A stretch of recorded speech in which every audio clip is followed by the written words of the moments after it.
Turn up. Good times, good times. There's gonna be good times, good times. I know there's gonna be good times. Turn up a little more, Shybo. Got Allison in the bitch with me. I know there's gonna be We are live, episode 10 of the Odd Bucks podcast. As you can see, as I said last time, we have a trend of guests that we have been getting on the show. We are blessed and fortunate enough to have Chicago Bears just finished his rookie season running back, Khalil Juice Herbert. Yo, what's good, y'all? Appreciate you coming on, big dog. Yes, sir. Thanks for having me. Yep. When we had our other guests on the show, I had to talk to the other guys, and they had to kind of explain why or how this person got on the show. But I guess this is my time to shine. And how Khalil's on the show and stuff. So he's obviously from South Florida, Broward County. Known him since a little fat boy in middle school, playing for the Coconut Creek Eagles. Eagles, yes, sir. And then obviously, his older brother was at Douglas with me, KJ, and then Khalil came to Douglas, and then played at Douglas his freshman and sophomore year, which is my junior senior year. I was basically the one that drove him to practice, took him home, chauffeured him Every around, day. every day, picked him up for summer workouts, stuff like that. So just been seeing him since he was, not even grow into his body yet. Saw him go through his maturity, saw him, start to put everything together. And we'll get into it, where he started transitioning to after Stoneman Douglas, but saw him get his Division I offers, end up going to play D1 football, and now he's in the league. So proud of my little bro. Appreciate you, bro. Yeah, Came a man. long way. Came a long way. I tell people this all the time. I say, Khalil used to play corner when we was in 7-on-7. Yeah, try and tell people. I was locked down. I remember until we played Booker T. Washington. Yo, we was at the Miami 7-on-7. They had us playing 15 yards off the ball. Me and Khalil was looking at each other. Said, go. And they still running by. Still running. I was like, oh man. But we'll get into it. So roots, Parkland, Florida. Grew up, went to Westglades, went to Stoneman Douglas your first 2 years. It was the first 2 years, right? Freshman, sophomore year? Three. Freshman, sophomore, junior. Because you transferred the same time KJ did, spring of your junior year.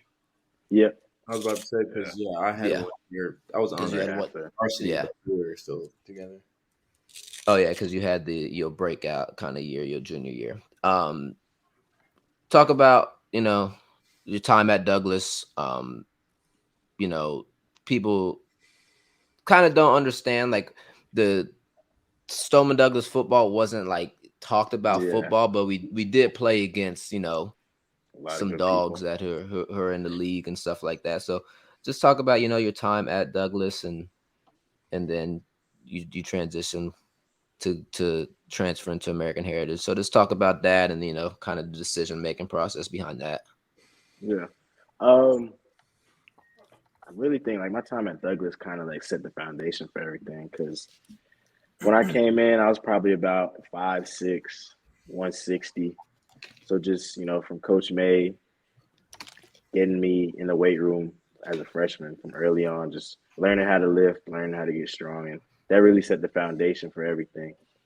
So by the time I was a junior, everything kind of came to fruition, started balling. And the offense we ran the ball hella. So it worked out for me, but the time at Douglas really, I feel like, set a foundation kind of for me to transfer to Heritage. And I transferred to Heritage after my junior season at Douglas. I had like a really good year. So just Douglas, we had a lot of guys, but we didn't get nearly the amount of college scouts to come out to practices, to come out to games. So that's really what I wanted to do. I went to Heritage to get that exposure and give myself a shot at like Power 5 D1 at the next level. So, and then, most people think when they transfer to a school like American Heritage, where those kids are coming up and they're all you see them 8th grade, 9th grade, 10th grade, offer. And like you proved yourself, you played good at Douglas, but you transfer over and you think, oh, the offers are just going to start coming in like that. You know what I mean? How was the process, of getting your offers? It was rough. I transferred over to Heritage. I didn't get my first offer until I think April, after spring ball. My first offer was from Appalachian State. Then I got a couple here and there afterwards, but I think I only had like 6 or 7. Nothing really big time. My biggest ones are App State and probably FIU. But I mean, coming from Douglas to Heritage, it's a lot of scouts and a lot of coaches hadn't seen or heard of me, so that's the reason I feel like I was kind of a late bloomer and I wasn't getting all those offers that a lot of other kids were. So my offers really came late. I didn't even get my Kansas offer till a week before signing day, my senior year. So I got that offer and took a visit, committed.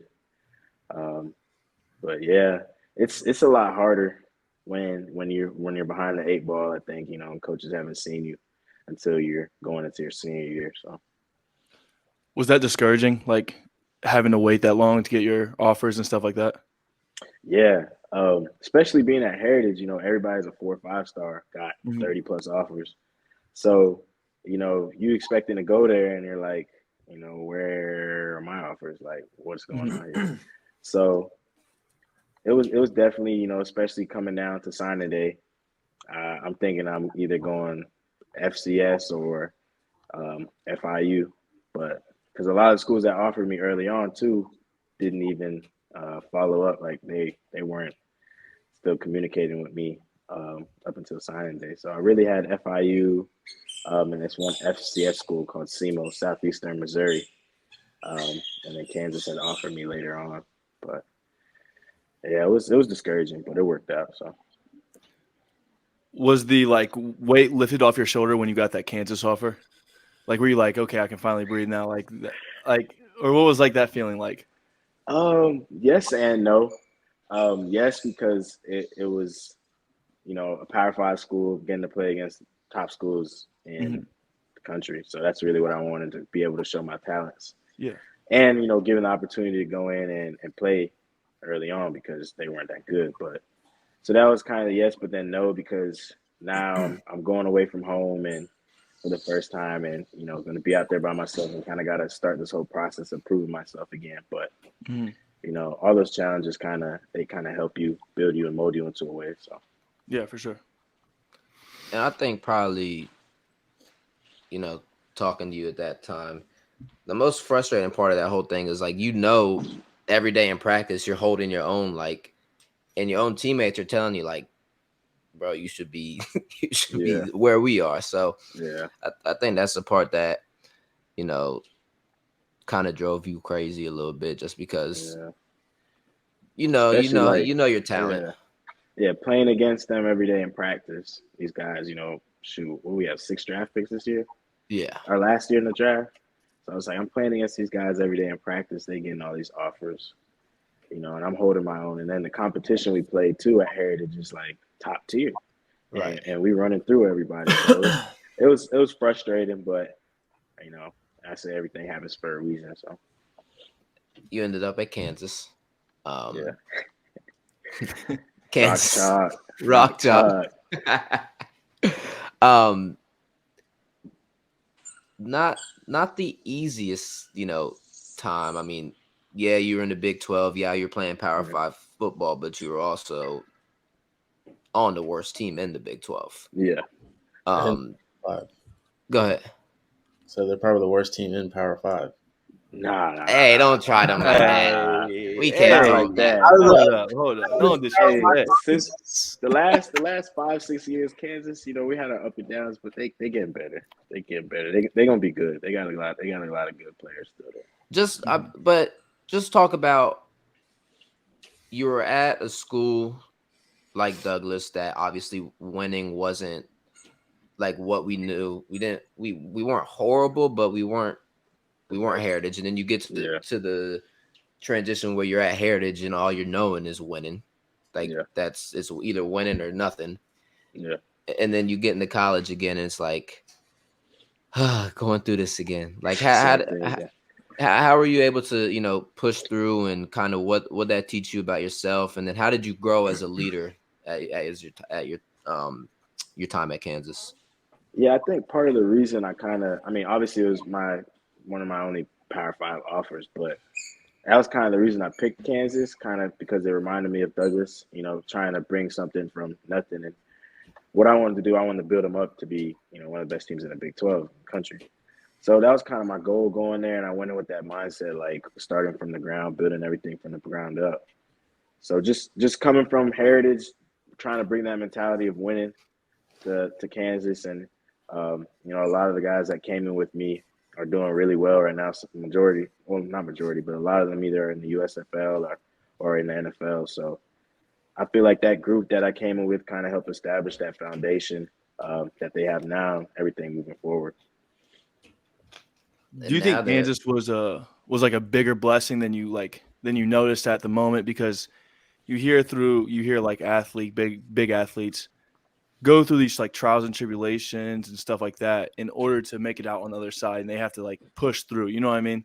It's like you maybe Kansas wasn't like your number one school in the world, but you went there, you balled out, and you did what you had to do. You grinded through, all that adversity. Like, how do you think like that helped you through your journey? Yeah, I definitely think it helped. Just from, obviously we lost a lot, but having to go through all that, still have a positive attitude, still have to, fight every day, go in the weight room, practice hard, even not knowing what the outcome is going to be. So really just kind of showing myself how to be a pro, no matter what the outcome is, you got to take care of your body, you got to take care of, schoolwork, you got to take care of, what you can do on the field and do what you can do to try and help this team win. Because even though y'all might not win, like, that film is your resume. So that's the only thing people are going to see. So just making sure, taking care of what I got to take care of, and, everything will work out. So that film ended up kind of being my resume, connecting with the people I connected at Kansas and helped me get to BT. So for sure. And talking about you making a decision your senior year to enter the portal. A lot of people may not know this, but you're probably one of the most loved people at Kansas at the time when you were there. I mean, that's kind of your attitude and demeanor anywhere you go. I mean, you attract people like you, and you were like bleed rock chalk. Like they loved you out there. How hard was the decision to enter the portal, and why? Like, what was the reasoning behind it? I remember I saw him when he went to the Big 12 like media day. And I remember I was talking to you like a couple weeks after, and you're like, "Yeah, he don't go there anymore." I was like, "Wait, huh?" I was so what people don't realize is like it was the day. I'll let you tell the story. Go ahead. Yeah, I'll let you tell. So when I was at Kansas, I was there all 4 years. I ended up redshirting my senior year, and I had my redshirt year still because I played as a freshman. So I was a true senior. Ended up transferring after 4 games once they added that rule. But like you said, I was 2-time media day. I went and represented Kansas football team at Big 12 media days. So I had deep roots in Kansas. Obviously, I've been there for 4 years. I loved all my teammates, coaches, everybody there. But I really had decided it was after the 4th game we played West Virginia, and I don't remember. I think I had like 6 carries, maybe something like that. But I was really being used like a fullback. You know what I'm saying?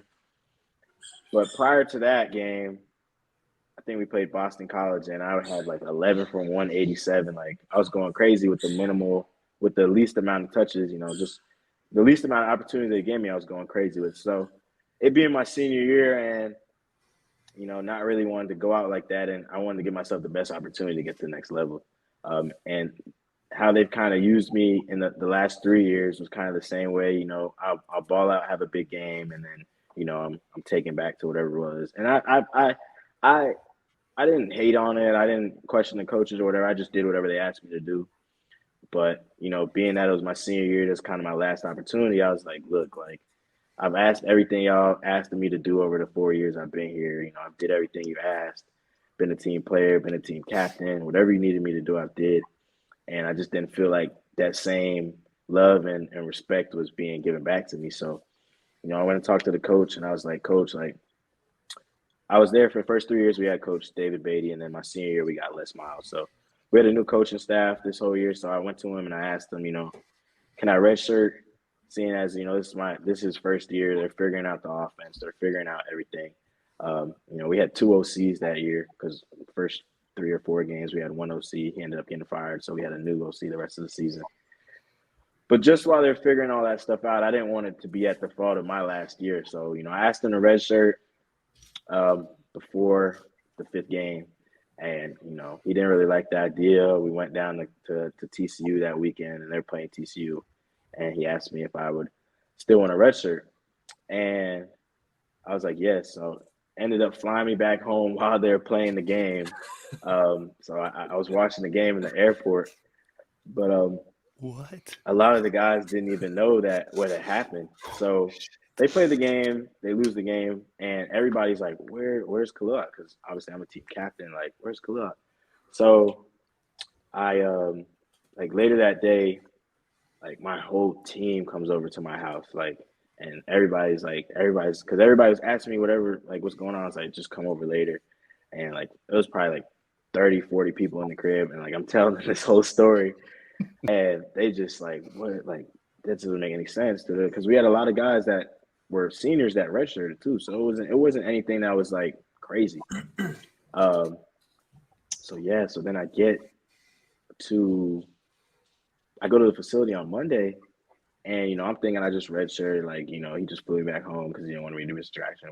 So I'm like, okay, yeah, good to go. So Monday I go in, I put my fingerprint in the door to go in the weight room or go in the building. It's not working. So I'm like, all right.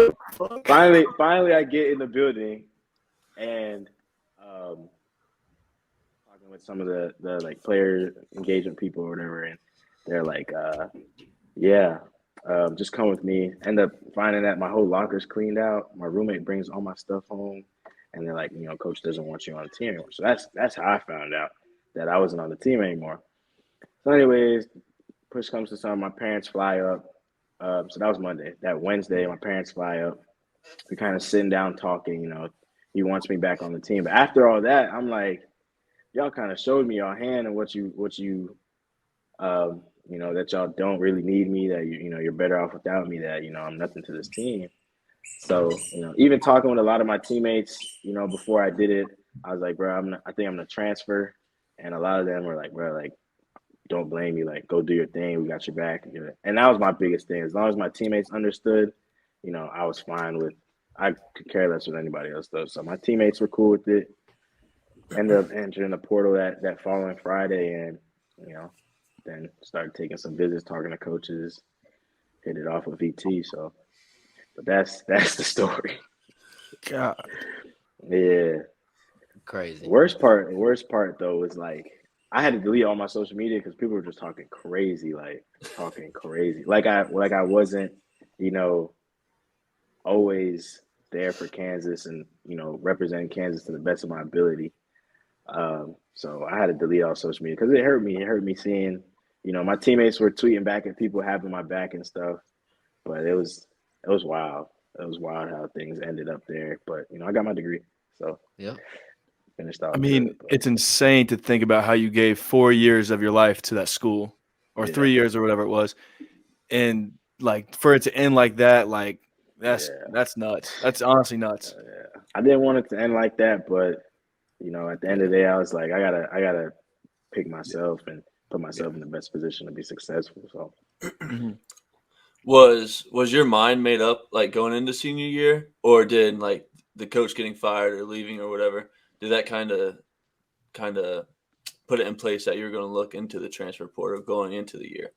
well, honestly, I didn't even think about like transferring wasn't even a thought. You know what I'm saying? When I first my first 3 games that year, like our first like 2 of the 4 games, like I was balling, like so I was like, oh, like I'm cool, like I'm good, like. But it was just kind of that up and down of even though I'm balling with the little amount of opportunities I'm getting, like why don't they trust me enough, or why don't they, kind of see that I'm putting in my all and I'm trying to help this team out as much as I can, and it wasn't being reciprocated. You know what I'm saying? So I kind of dealt with that over the 4 years I was there, and after it was the West Virginia game that year, I was kind of just like, all right, like they got to figure this thing out. I'm gonna try and redshirt and try and come back next year and see if everything's figured out. Be the star guy, but things didn't work out like that. So when you put your name into the portal, do the other coaches like reach out? Were they reaching out to Les Miles to like get a feel of like your character? Like, was there any like animosity there, like him trying to keep you there or put a bad rep on your name, like anything like that?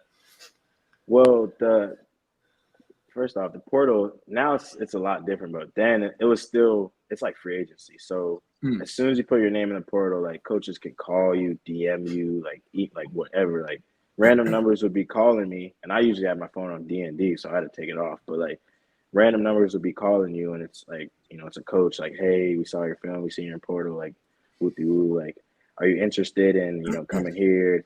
So it was kind of cool because I didn't get that kind of love out of high school. So just being able to have my pick of the litter kind of and see all these teams and coaches that are really interested in me was cool. But when you're in the portal, coaches, they do their background checks. So they talk to, I'm sure they talk to every coach on the staff.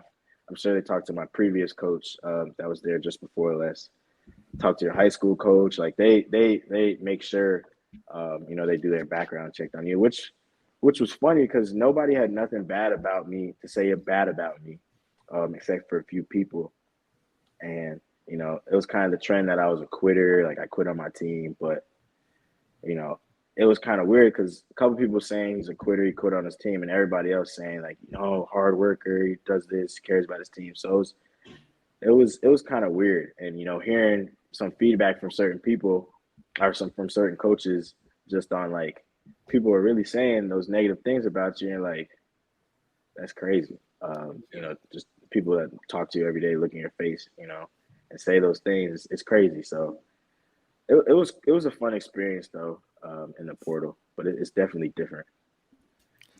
When you entered the transfer portal, did you I'm sure you had a conversation with your family. Did you have an ideal spot where you wanted to go, or was it just like, I'm gonna keep all my options open, I'm gonna keep like open-minded, and I'm gonna see what happens? Yeah, I was definitely open-minded, especially being under recruited in high school. I was thinking I'm gonna take a visit to every corner of the United States. I'm trying to go to Cali. I'm trying to go here. I'm trying to take a visit everywhere. So I didn't really have an ideal spot. When I was talking to coaches and seeing who's really interested in me, I kind of started doing my research. Okay, seeing who's there in the running back room, who's staying, who's leaving. Looking at their O-line production, seeing how many yards they rush for a game, how many points do they put up a game, seeing the defense, the surrounding pieces. So, coming into college, it's a lot different. You're not thinking about all that stuff. But now being in college and, seeing how things work, seeing as this would be my last year, whatever decision I made, I'm doing all the research I can to see where's going to be the most productive spot for me. But I was definitely trying to take every visit and see, every college I could. So, because I don't think there's restrictions in high school. You only could take 5 visits. I don't know what it was in the portal. But I think you can. Yeah, I think you can honestly go wherever you want. Yeah. Finish any amount. So when did you know Virginia Tech was the place?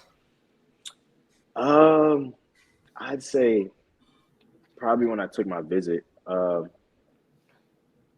Actually, no, after my visit, because it was crazy. So I had flew out from VT to from Kansas.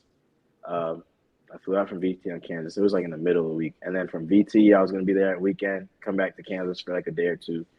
Fly out to Nebraska, and then from Nebraska, fly out to BYU, and then from then Oklahoma State. This was all supposed to be done in like a matter of a week. But I went to Kansas. I went to VT first, and um, after I left, Hendon he transferred. He's at Tennessee now. Hendon Hooker. He was my host. But after I left there, I kind of just felt peace with everything that was going on there. Ryan Willis was a quarterback at Kansas with me, so a familiar face. He kind of showed me the ins and outs there. But just the whole coaching staff, um, really just being there, and my whole family was there. We kind of just felt like it was a family atmosphere. And the biggest thing too, they had everybody coming back on offense and defense, all the returning starters except their running back. So it was like a perfect puzzle piece that I was like, look, like I mean obviously I had to come in and earn my spot, but it was the starter back was leaving, so the spot was open for competition, it was up for grabs. So I figured I'd go there where everybody's coming back. They went to 27 bowl games. I hadn't won more than 3 games in college, so I'm thinking I'm gonna get a bowl ring. I'm gonna come here and compete for a spot, and at least I'm gonna have a bowl. So that was kind of my decision, and I ended up not taking the other visits. I committed like 3 days later and canceled the other visits and ended up committing. So Your whole season though was during the COVID year when you were at Virginia Tech. yeah. So when I got there at the beginning of 2020, in January, and then I went on spring break. Came back home for spring break for Florida and never went back till I didn't go back till July. So I was down here from March to July. That was weird. What do you think the experience would have been like at Virginia Tech with the fans and then walking out to what's the song they walk out to? Enter Sandman. Yeah.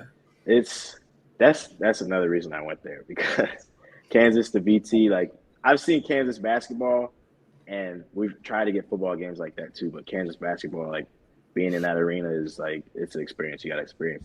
And VT is kind of the same way in football.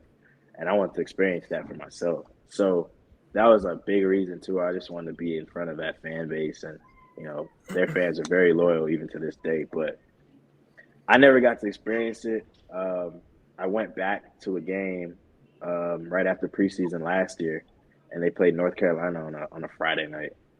And hey, that junk is wild. Like I think it said it registered on the seismograph as an earthquake. But it is crazy. They had Army guys flying in, bring the flag down. Like it's an experience, and I feel like everybody, if you're a college football fan, like you got to go to a game there, a night game in Lane Stadium. It's like no other. And I wish so badly I could have experienced it, but things happen for a reason. Yeah. So you're going from the Big 12 to the ACC. What was that difference like? It was a big difference.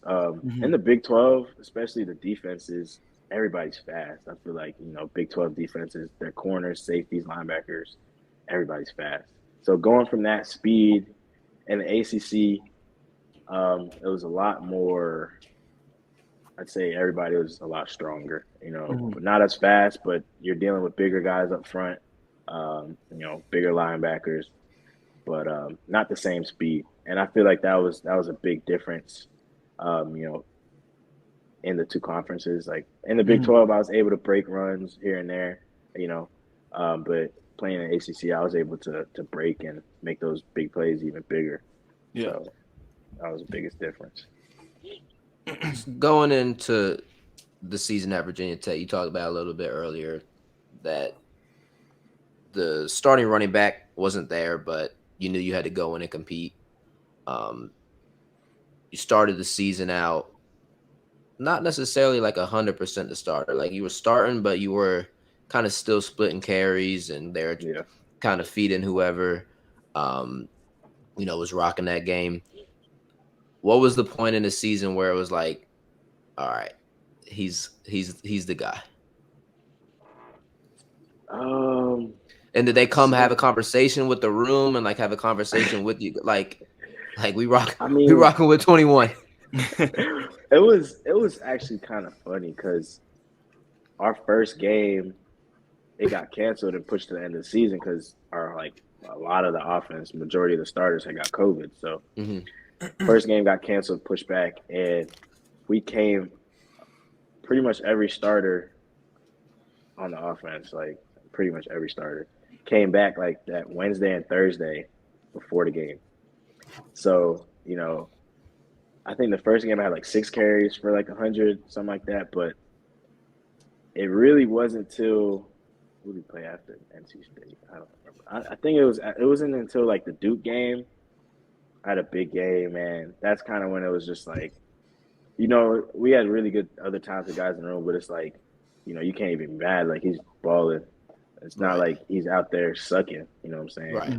So that's one thing I say. Like the guys in that room, like I still talk to them almost, every week. And they just, they knew kind of what it was. Like they couldn't even hate. Like it wasn't any like hate towards or animosity. It was just like, Khalil is doing his thing, and when they got in there, they did their thing too. But it was kind of just like a known thing.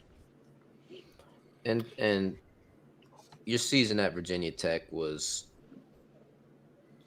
special, to say the least. You had almost as many all-purpose yards in one season than you had your whole career at Kansas. Yeah, let's just keep it real. I mean,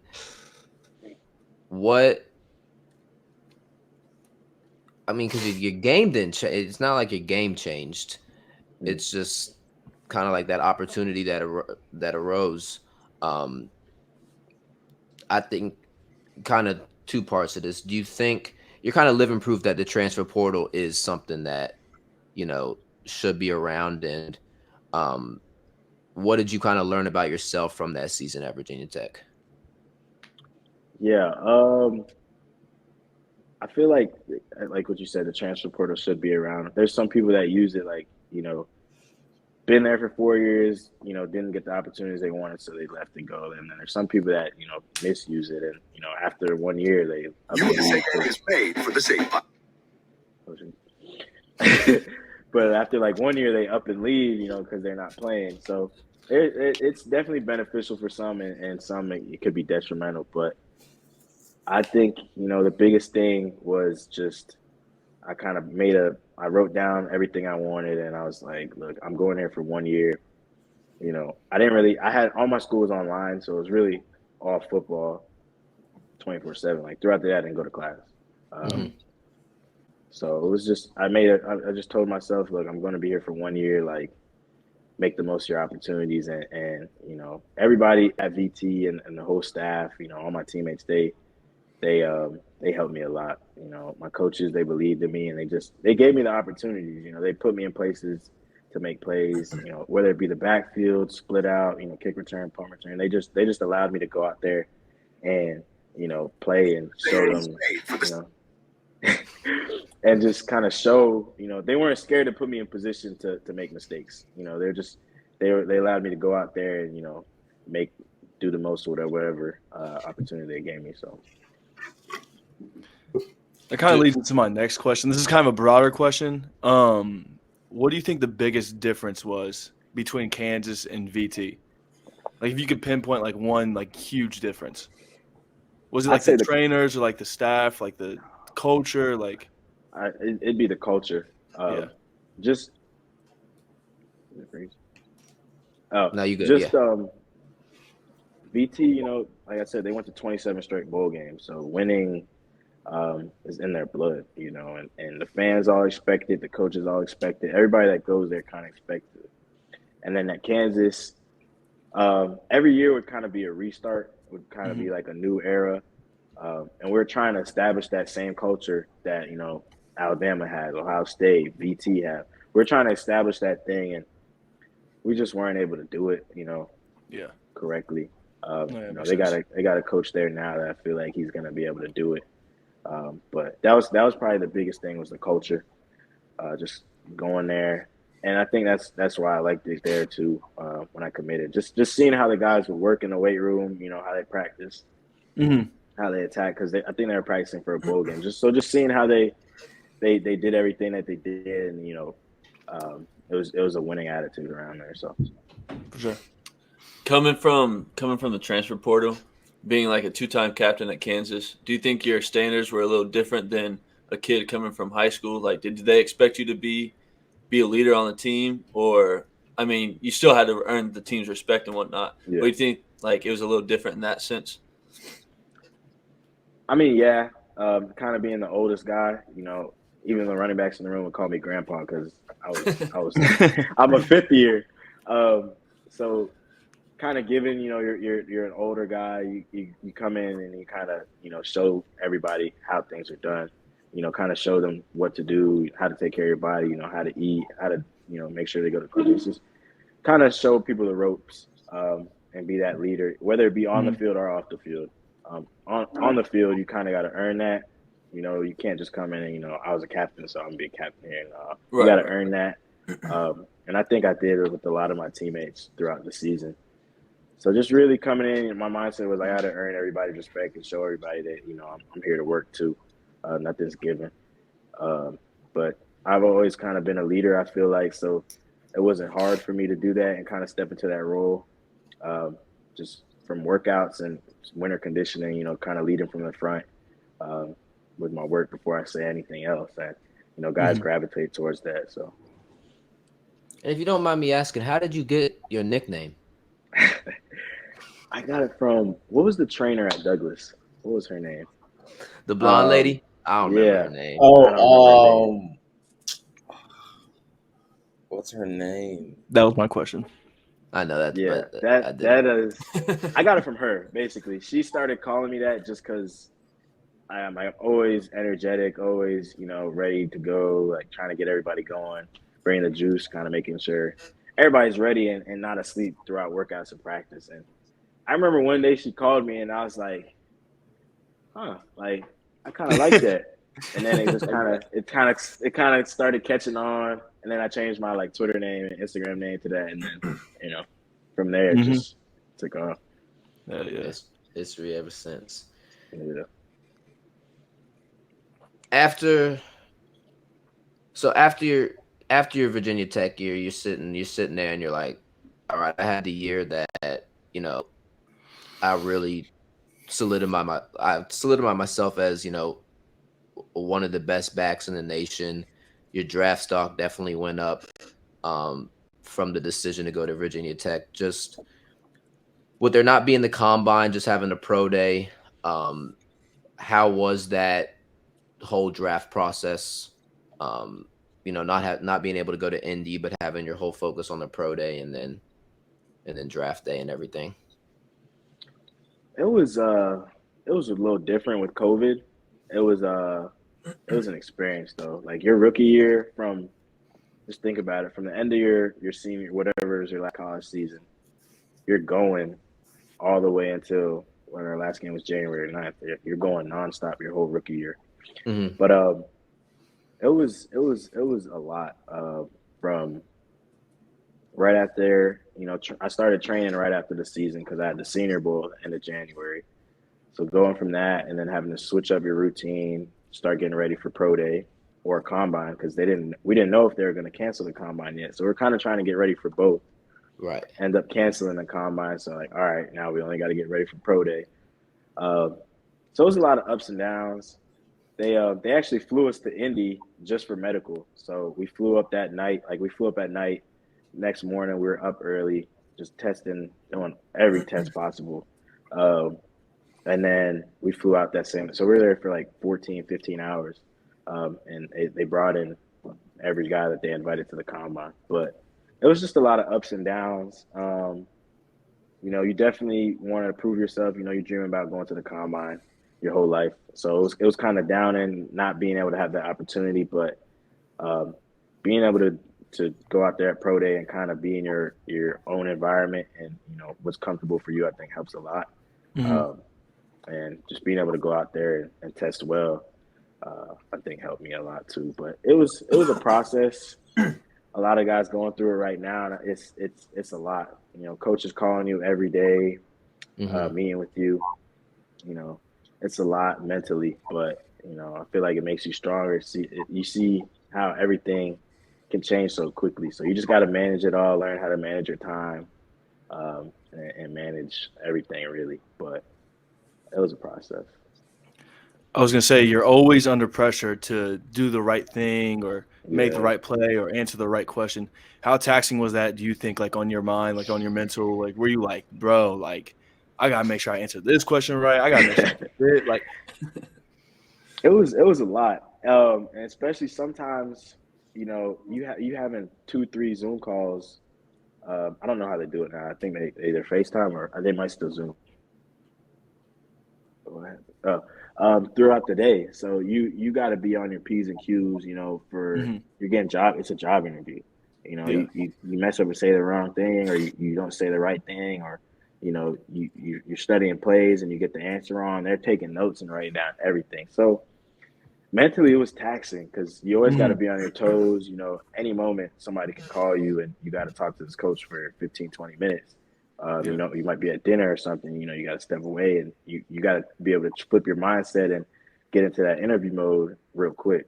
Um, and then even getting there for rookie mini camp and all that stuff, you always got to be on your toes. You're always Mhm, getting interviewed. Every day is a job interview, so you just got to kind of go in with that mindset, like I gotta prove myself every day. I gotta make sure I'm doing the right thing, being where I gotta be, being on time, knowing what I gotta know, and everything will take care of itself. mhm. Gotcha. You or well, we hear stories about like some of the crazy questions. Is there like some couple crazy ass questions that stick Oh, out in your mind? I had two. One coach had asked me to make a rap song. Like I had a rap. I had a rap. He sent me a beat, and he's like, "I've been asking all the guys to rap, so I had to make a rap to what was the beat? I think it was Drake. It was one of his songs. I can't remember the song, You but I might as had well to spit make a a couple beat. bars right now. I remember it. I'm like, man, like he told me earlier in the day, so I had like pretty much the whole day. He's like, I just need it by like 8 o'clock tonight. So I was like, dang. I You just need a came from same day working out. rap. Yeah, so I just came from working out, and I'm like, man, I gotta think of a rap. Like, so all day I'm like trying to think of something, and I ended up coming up with something. Luckily, my cousin, he a rapper, so he helped me out and make some things rhyme. But then I had Mandy, my girlfriend. She recorded it because I had to record it, so I kind of had to like perform. So she God recorded it. I dang. sent it to him. So that was definitely something that I was like, man, I gotta do all this. Like, y'all better pick me. But that and then I don't know. There would be like weird math questions we had to answer like out the blue. Um, and then one I can't remember the other. There was a couple other weird ones where I'm like, why are y'all asking me this? Like, what does this have to do with anything? But they definitely kind of ask you everything. They'll be asking you football stuff and then throw in a weird question just to kind of see how you would react, Mhm. and how you respond to it. But yeah, it's definitely a weird process. When you texted your little cousin, what was he like? Did he like misspell something or like wrong number? Nah, no, I was like, bro, look over this, kind of tell me if this makes sense, if this rhymes.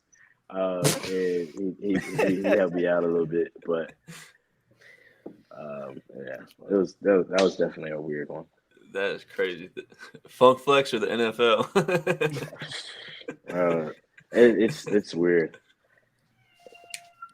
So end of end of the draft process. You know, I was there during draft weekends. It is just it's different. Like you can't really, I was trying to explain, like you can't explain like going through that process or seeing someone going through that process until you actually are like there. Yeah. Because, there's all the speculation of, the draft boards, where you could get drafted, where they think you're going to get drafted. You're hearing all these mock drafts, your agents telling you, this pick, this type of time. It was just you ended up being, 6th-round pick to the Bears. But talk to me about that weekend, just the emotions, the just the weekend as a whole, and then finally getting that call and becoming a Chicago Bear. Yeah, so you were there, you seen it. I know. It was a lot of ups and downs that weekend. I ended up, my grade I think coming out was like 2nd to 5th, so I could have either went on day 2 or day 3. So day 2 we had like a little party. Things didn't go as planned, but it was frustrating because you think you're you think you're the best. You think you're a top pick. You believe that for yourself. So just not going as early as you think is a little frustrating. But day 3 comes around and I remember because day 2 I had a whole fit on, like I was ready to go. But day 3 I'm like, man, like I just want to hear my name called. Like I don't care where I go, like I just want to hear my name called. So I remember I was like a hoodie and shorts, like I was just chilling. And day 3, a lot of backs start going. And I think even in the 4th or 5th round, I seen a punter go, and I was just like, bro, like I was getting frustrated, like I was getting pissed. And I was like, I'm seeing people's name called, and I'm like, I know they're not better than me. Like I know they're not better than me. So it was frustrating. There's a lot of ups and downs, and then we're getting near the end of the draft. We're in the 6th round now. I think it was either 13. I think it was 13 backs were picked before me. I got a list on my phone, but Yeah. So at this point, I'm just like, bro, like 13 backs went before me. I know 13 backs are not better than me, and I'm just frustrated. And we're nearing the end of the draft, so some teams can. Once you're near the end of the draft, teams can start calling you for free agency, like rookie minicamp, free agency signing, and that's what's started happening. So teams are starting to call me, kind of trying to recruit me for free agency, and I'm just like, man, like I really expected to get drafted. I'm not trying to sign, like no shade of free agents, but I feel like I'm one of the better backs in this draft. Like I should be getting picked. Teams are starting to call you for free agency, and the draft's not even over yet. It's just discouraging. Like I went and like sat in a room by myself, and like I was frustrated. I was mad. I was frustrated. But then I get a call from the Bears, and like I'm thinking this is like another team trying to call me for free agency for minicamp. But it ended up being Coach Nagy, and he called me, and like the house went completely silent. And everybody's like, wait. But this is like probably like the 3rd or 4th phone call again. So like, the last 3 were that, and everybody's like, so is this the same thing, or is this actually really the real thing? So, he ended up calling me and telling me that they're gonna draft me. And I just started like bawling tears, like smiling, and best phone call I received in my life to this day. So everybody's like celebrating, like crying, hugging. Everybody's celebrating, crying, hugging. And then like I think probably like 2-3 minutes later, popped up on the screen on TV. So it was a lot of ups and downs that weekend. A very emotional weekend. Like I was so tired after that, and you thought I would have worked out all weekend, but just going through that, it was amazing. I feel like it definitely helped me, and it still kind of fuels me in a way. Now, even though I did get drafted, like it's like, what's next? Like, what do I do now? So it was a long weekend, but it was definitely something I'll never forget. Mm-hmm. No doubt. I definitely think obviously, it was Go ahead. Go ahead, Ron. No, go ahead. No, I was definitely gonna say I think you landed in the place you were supposed to be landed. Yeah, 100%. I think it was I think it was a perfect fit. Yeah, me too. Me too. I love Chicago. Good food. How can you not? I know. Good food. We tried to tell you for 4 years, but it's lit. You ain't ever come. I know, but nah, it definitely worked out. Like I couldn't write it any better. Like it worked out. I landed in a spot I feel like I should be at. You know. So. I was gonna ask. We had Caleb Williams on last week, and he was talking about how wait. Caleb Williams. Caleb, not Caleb. I'm thinking about it. That's the quarterback, right? Yeah, that's who was on. Ryan warned you before this. Caleb Roberts. Oh my. Shit, I didn't even know we had Caleb Williams on. I was about to say, I ain't seen We that up there. We up there. Soon. Oh my gosh. No, we had Caleb Roberts on last week, and he was kind of talking about how he knew like what interviews were going good and like how he kind of like had a sense of like what team was going to draft him or pick him. Did you feel that same way when like Chicago called you? Like how was that interview process with him? Actually not. Like a couple teams had reached out to me a lot, and I probably had like 2 or 3 interviews with them, talked to the coaches.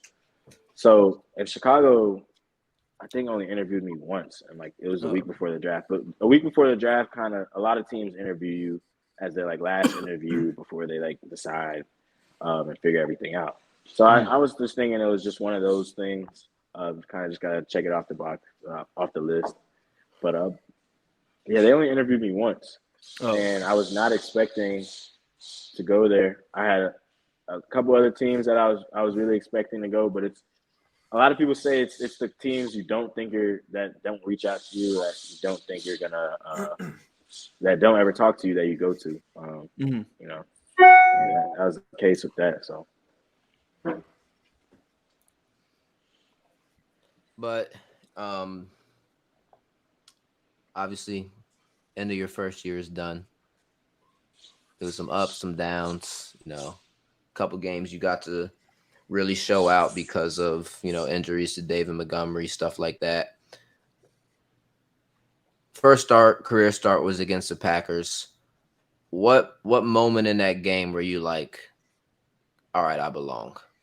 Because you have like your preseason games, you know, you get your carries here and there, and you know they're not expecting you, but you're playing the whole game. You know, they start getting a feel for you. When in that game where you're like, all right, I'm doing what I'm supposed to be doing? I really think I think it started like the week prior because we played Las Vegas, and me and D. Will were splitting carries. But that was kind of before that game. I think I had 1 or 2 carries on the whole season. So that was kind of the first game I was getting my feet wet. But just throughout that game, you know, I had my first carry. I think it went for 7 yards, and then throughout that game, I just started getting a rhythm, feeling it, and I'm like, this is, you know, I could do this. Like, you know, obviously it's NFL, it's different than college, but like, I'm still like doing I'm still doing what I did in college at this level. So I really think throughout that game, you know, I started feeling it and getting my momentum and realizing that, like, you know, you're meant to be here. And then the Packers game, I think from the first carry I had, I think went for 10 yards, and like I'm like pushing the pile, get the first down. And I'm just like, oh yeah, like I'm definitely meant to be here. So just kind of just the momentum, like, and the confidence grows over time. But from those 2 games, I think, you know, just allowed me to see and prove to myself that, like, you know, especially after the Packers game, I'm like, okay, the first game wasn't a fluke. Like, you know, I could do this on a weekly basis. So just kind of proving to myself and seeing that, you know, I could play on the highest level and doing it was where I was like, okay, yeah, I can play at this level. I deserve to be here. And then after that, you get to Tampa Bay, and you become the first back all year to rush for over 100 yards against them. Yeah, 2 years. So I now didn't you're know like, that. he's out there running. Yeah, that game was fun too because being back home in Florida, you know, my whole family came out to that game. Obviously, we lost, but you know, it's still a surreal moment just playing in front of my family. I got 2 questions. So, like, what was your welcome to the NFL moment, and then who hit you the hardest? My welcome to the NFL moment, probably honestly every week kind of was. But more teams, my welcome to the NFL moment probably had to be. I know it had to be trying to figure out a blitz because some teams, like bro, some of these defenses in the NFL, like they be dialing up some stuff. Like, and as a rookie coming in, you can watch all the film you want, like, and you'll see it coming, but it's still like you still gotta pick it up, and you still gotta. It's yeah. So I say that was probably my biggest welcome to the NFL moment, like trying to figure out defenses and figure out all these different schemes and how they're going to scheme me up this week. Which blitz is coming from where? Who's blitzing? Who's coming from who? Like, who do I have? So really, that like trying to figure out the defenses and understand defenses we played against, because it was a lot different in college. In college, you could tell easily, and rules didn't really change. I usually had the same person every time.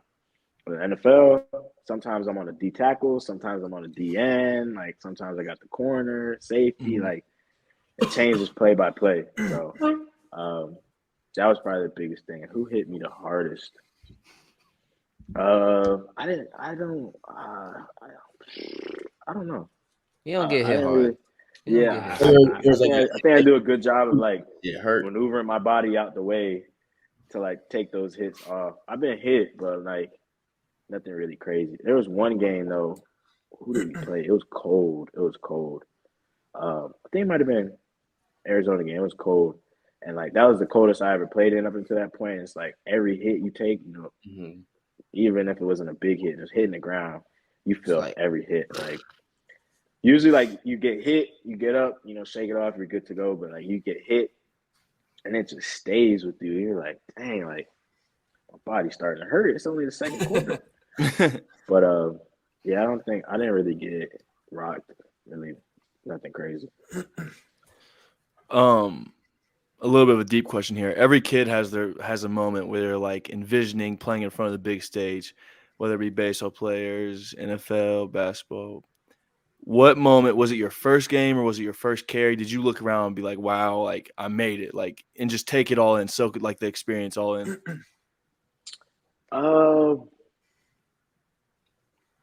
That's a good question. I'd probably say a good question. You hear that? I'd probably say it had to be the first preseason game. Honestly, not even like my first start or anything. Like my first preseason game, because just getting there, like getting to this position I am right now in life, and kind of just having this opportunity even to play in the preseason. And we played at home.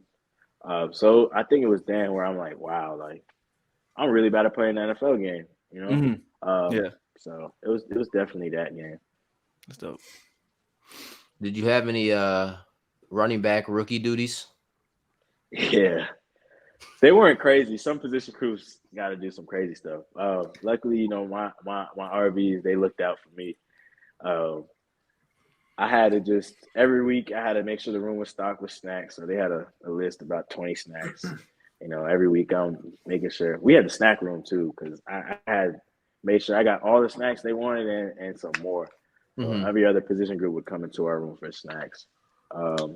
I had to get Chick-fil-A every Saturday morning for breakfast. And I had to sometimes, it depends on where we're going and how long the flight was. I'd have to get like food and lunch before the plane. But that was about it. I think I didn't have to do any rookie dinner or anything like that. They looked out with that. Some other guys, they had to do rookie dinner. But yeah, I became like a red club member at Chick-fil-A. From 1 year. I mean, it worked out because now I got so many reward points at Chick-fil-A. I don't even have to buy. I could just use my points. Yeah, so that was about it though. That's hilarious. Yeah, that was about it. What do you think? What do you think you learned, the most from year one, and then what are you looking forward to most for year two?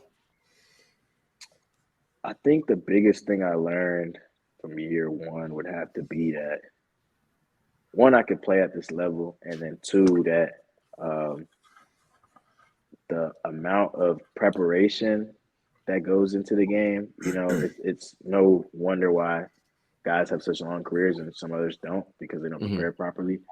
So just watching, a lot of the vets and seeing how they take care of their body, what they eat, what they do in their off time, kind of how they manage and balance, family life, being at practice, it's really business like. So just seeing how they go about their day and maneuver and how they carry themselves, how they take care of their body, just learning those things off the field that can help me be successful on the field, and kind of trying to take little bits and pieces from everyone, I think helped me a lot. What was the second question you said? And then what are you looking forward to most for year two? Probably just taking that next step, now that, being through my whole rookie year, kind of seeing how everything's doing, how everything goes, and, how to take care of myself, and learning all those things throughout the year. Now that I know those things, making sure I do them and, do all that and take things up a notch, because you're learning everything. So you kind of, just trying to get used to everything. But now that you're used to it and you know how everything goes, taking that next step and, turn it up a notch. So that's what I'm looking forward to, being able to take that next step and, have a better year than I did last year. Is there a significant difference of like week-to-week duties or like film sessions or whatnot from college to the NFL? Yeah, definitely. In college, I watched film, but not to the extent I had to in the league, and prepare as much as I did for the league, because it's a lot different. The schemes and the defenses, and coaches are playing chess. So just trying to prepare for every possible outcome.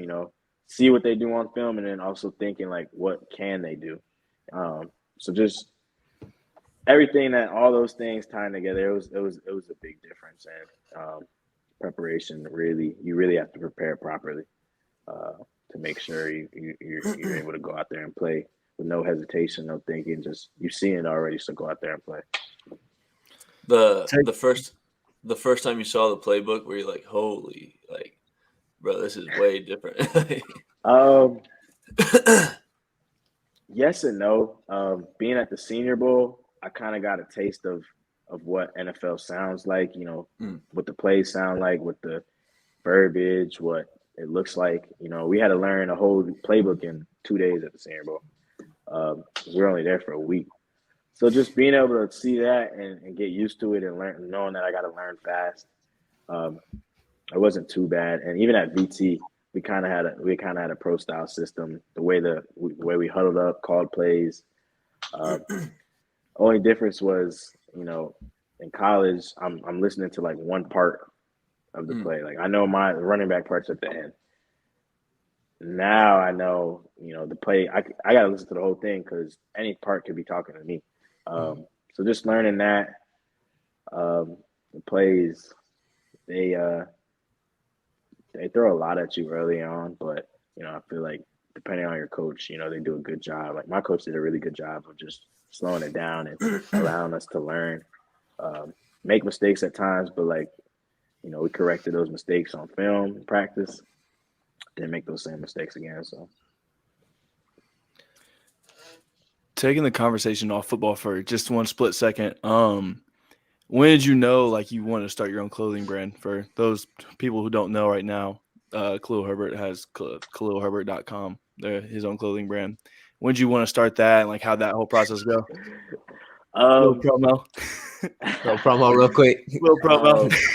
Drop the link right now. Yeah, link's coming across the screen right now. I probably in college.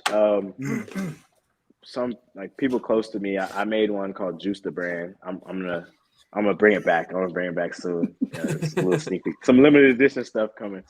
But I made one called Juice the Brand during my sophomore year, and I just kind of started drawing things up and getting the idea of putting this together.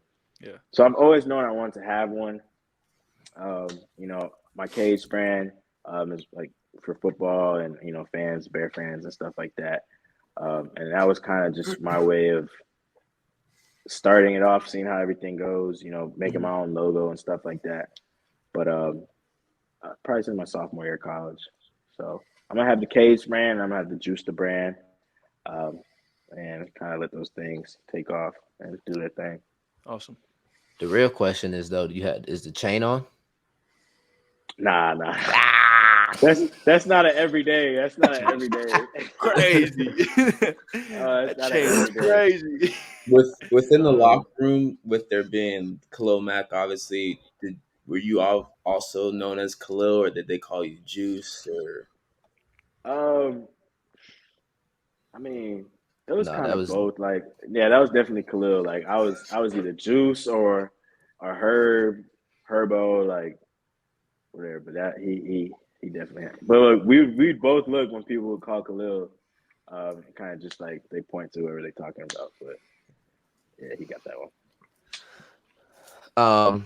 Coming to the end, with us all being, Ohio State fans here. Pretty big guy on your team went to Ohio State. Say what? He obviously struggled a little bit this year. Being behind the scenes with him, what do you know about him, and just being around him as a teammate, and where he's able to take his game to, because he's obviously was in a situation that was struggled for, that he struggled a little bit with, but rookie quarterback. Just kind of talk about him as a teammate, him as a person. Yeah. Justin. I don't know where to start. He from minicamp when we came in, just like seeing from the beginning of the season to the end of the season, like how much he grew, how much he learned from Nick and Andy and those guys. It was crazy just to see how far he come, just from preparation wise to taking care of his body. He did all the little things to make sure he was ready to go on the field. Obviously, he got hurt and some things happened, but just the strides he took throughout the season. Obviously coming in this year, we got a new coaching staff, and he's gonna have to learn everything all over again. But I feel like he gonna make tremendous strides. Just the kind of guy he is, the kind of leader he is. He's always upbeat. He's a winner. This is probably the most games he's ever lost in the season of his life. So just seeing his attitude, he hates losing. He's a competitor. He can make plays, with the ball in his hands, wherever, throwing it or running it. So kind of the same thing with me, just learning throughout the year and trying to figure out and balance everything and see how the NFL works and how to operate in the NFL. So just learning all that from rookie year. This year you're able to focus on just going out there, learning your plays, and going out and play. Not worrying about how to conduct everything, how to do this, do that, but just going out there and all that is out the window now. It's just going out there and playing. So I'm excited to see what he does this year. Yeah. I know he's going to do some crazy things, so I'm excited. I know we're coming down to the end of the episode, but I wanted to ask this. You kind of spoke about it earlier, being at Kansas, where like you had to take time off social media, where you didn't want to look at all that stuff, what the fans were saying and all that. Is that like, I'm trying to word this question right? Do you go through that phase like often, like especially being in the NFL, all eyes are on you. You have a whole city, state, like you have a whole fan base really looking at you and like putting eyes on you. Is that pressure like not too much, but like you feel like you have to get away from it sometimes? Like you have to be like, all right, I got to escape this. Like, yeah, 100%. Because even the best college fan bases, I don't think compare to the NFL fan bases. Now I'm in the position where I can't just delete my apps. I kind of got to use them. Yeah. For like marketing and all that kind of stuff. But I still don't really like. I have everything set, so like it filters out. Only people I follow can comment, or like on Twitter, like I only can see people I follow at me or stuff like that. There's different things you can do so you don't see any of the stuff that can bring some negative or either good or bad. You don't really want to see it because, one person saying something good about you right today, tomorrow he could be saying something negative. So you kind of just there's ways you can filter out all that stuff so you don't have to see it. But then also throughout the weeks in the NFL, it's like you only get a certain amount of free time, and besides, I'm not really on Instagram or Twitter like that. Besides, unless like I post a picture or something. But most of the time I'm either trying to hang out with my dog, hang out with my girlfriend, or calling family back home, or watching. Most of the time I'm either watching. I'm definitely watching a movie or a series that I got on because that's the only free time you really get. So you don't want to just be on your phone. I'll be on TikTok a lot, but yeah, that's pretty much it. You just kind of do things like you don't really want to be on your phone because you only get a certain amount of free time. So, I just put it away and kind of try and focus on everything else around me. For sure. Now, Jordan, ask the true question you want to ask to finish the episode. Okay. All right. So earlier we had an episode where we talked about like crazy cold takes, like takes that we thought only were true. Well, my take was I firmly believe how many yards did I say I could get? 5? I know you, or like was it like 25 or 20? No, you said 5. You said 5. I firmly believe I get 5 yards rushing in the NFL, and I'm talking like even like at a fullback position where I just get the ball real quick and just one carry. No, over a whole game. Over a whole game. I don't know. Sometimes 5 yards. 5 yards is hard to come by in the NFL. I'm not gonna lie to you. And Jordan, wait. No, you got to get before you answer this question.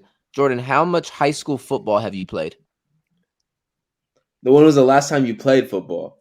Look, 0. I'm a dog at street football. You should really see it. Playing against my dad, you should really see it. Hey, boom, boom, boom, boom. Hey, I'm not gonna lie to you. 5 yards in the NFL, it's hard to get 5 yards. Okay. You're gonna work for them 5 yards, For sure. But over a whole game, yeah. You gonna get -5? He's not gonna make it through a whole game. He gonna get hit one time and be done. You might feel that hit. Depends. I don't know. That's why you just gotta line up under the center and do a bunch of quarterback sneaks. No, if I can make my dream scenario, it's not easy for me to get 5 yards. You know, if I can make my dream scenario, this is what would happen. You'd stick me at halfback, right? Khalil will be my fullback, and I just hit his back. I hit his You're back. not getting nothing. Just drive through. You don't want to actually fullback blocking. You have a fullback.